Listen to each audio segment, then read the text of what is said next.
The South Korean government today filed an appeal against an international court's order to pay millions of dollars in damages to U.S. firm Lone Star, citing a violation of procedures, among others. Our Moon Hye-ryeon has more. The South Korean government has filed an appeal to cancel an international tribunal's order to pay American private equity firm Lone Star Funds compensation over its sell-off of a local bank.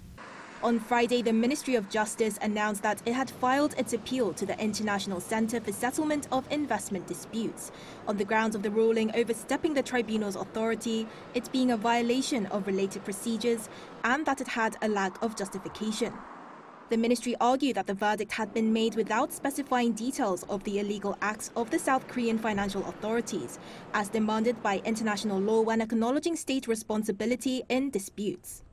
It also argued that during the process of selecting evidence submitted by the International Chamber of Commerce, a third party with no involvement in the case, the government had been stripped of the right to question and cross-examine the evidence.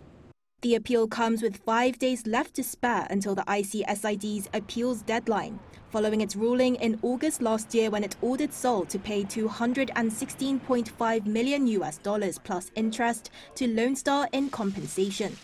Back in 2012, the firm brought an investor-state dispute settlement claim of $4.68 billion against the South Korean government, arguing Seoul's financial regulatory authorities had intentionally delayed approval of its plan to sell a controlling stake in the now-defunct Korea Exchange Bank to HSBC. It eventually ended up selling it to Seoul-based Hana Financial Group for a lower price, prompting the firm to file the claim.